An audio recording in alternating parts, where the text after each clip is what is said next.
అండి, అందరికీ నమస్తే. Welcome to Maithili veg recipes. ఈ రోజు వీడియోలో హైదరాబాదీ స్టైల్ డబుల్ కా మీఠాని ఎలా చేసుకోవాలో చూపించబోతున్నాను. మెయిన్‌గా డబుల్ కా మీఠాని పెళ్ళిళ్ళలో ఖచ్చితంగా చేసుకుంటారు. ఈ డబుల్ కా మీఠా కోసం జస్ట్ మనం బయట నుంచి బ్రెడ్ తెచ్చిపెట్టుకుంటే సరిపోతుంది. అన్నీ ఇంట్లో ఉండే వాటితోటే చాలా ఈజీగా, యమ్మీగా చేసేసుకోవచ్చు. మరి లేట్ చేయకుండా దీని ప్రాసెస్‌ని ఇప్పుడు చూసేద్దాం.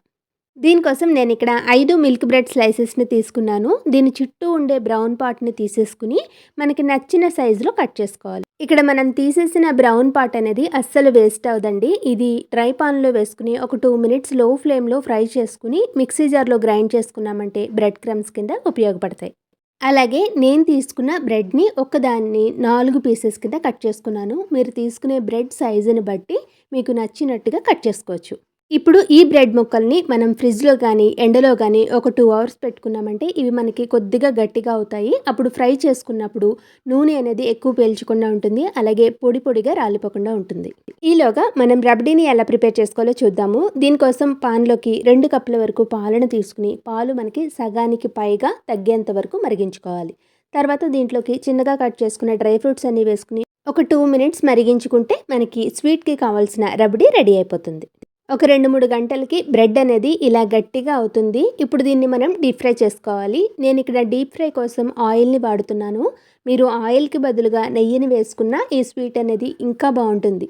ఆయిల్ బాగా వేడెక్కిన తర్వాత స్టవ్ ఫ్లేమ్‌ని మీడియంలో పెట్టుకుని బ్రెడ్ స్లైసెస్‌ని వేసుకుని రెండు వైపులా కూడా ఎర్రగా వేగి క్రిస్పీగా అయ్యేంత వరకు వేయించుకోవాలి. ఇప్పుడు మనం షుగర్ సిరప్‌ని ప్రిపేర్ చేసుకుందాము. దీనికోసం పాన్‌లోకి 1/2 కప్పు షుగర్‌ని, 1/4 కప్పు వాటర్‌ని తీసుకుని షుగర్ పూర్తిగా కరిగి మనకి చేతికి పాకం అనేది స్టిక్ అయ్యేలా వస్తే సరిపోతుంది. ఈ పాకం వచ్చిన తర్వాత దీంట్లోకి కొద్దిగా ఫుడ్ కలర్‌ని, యాలకుల పౌడర్‌ని వేసుకోవాలి. ఫుడ్ కలర్ గనక మీకు ఇష్టం లేకపోతే స్కిప్ చేసేయచ్చు. నెక్స్ట్ మనం వేయించుకున్న బ్రెడ్ స్లైసెస్‌ని పాకంలోకి వేసుకుని బ్రెడ్ మనకి పాకాన్ని పూర్తిగా పీల్చుకునేంత వరకు మీడియం ఫ్లేమ్ మీదే ఉడికించుకోవాలి. ఒకవైపు పాకం పీల్చుకున్న తర్వాత రెండో వైపుకి నిదానంగా బ్రెడ్‌ని తిప్పుకుని ఉడికించుకోవాలి. ఇలా బ్రెడ్ అంతా కూడా పాకాన్ని పూర్తిగా పీల్చుకున్న తర్వాత దీంట్లోకి మనం ఉడికించి పెట్టుకున్న రబడీని ఒకసారి బాగా కలుపుకుని దీంట్లోకి మిక్స్ చేసుకోవాలి. ఈ స్టేజ్‌లో డబుల్ కా మీఠాలో ఎక్కువగా పచ్చి కోవాని వాడుతూ ఉంటారు. దీని బదులుగా మనం ఇంట్లోనే రబడీని ప్రిపేర్ చేసుకున్నాం కదా, దాన్ని వేసుకున్నా కూడా డబుల్ కా మీఠా టేస్ట్ అనేది బాగుంటుంది. రబడీ వేసిన తర్వాత ఇది కొంచెం పలచబడుతుంది. ఇదంతా కూడా మరలా దగ్గర పడేంత వరకు మీడియం ఫ్లేమ్ మీదే నిదానంగా ఉడికించుకోవాలి. బ్రెడ్ పూర్తిగా రబడీని కూడా పీల్చుకున్న తర్వాత పైన కొద్దిగా నెయ్యి వేసుకుని స్టవ్ ఫ్లేమ్‌ని ఆఫ్ చేసేసుకుని చల్లారిన తర్వాత డ్రై ఫ్రూట్స్‌తో గార్నిష్ చేసుకుని సర్వ్ అవుట్ చేసుకుంటే మనకి Hyderabadi style నోరూరించే double ka meetha ready అయిపోయినట్టే.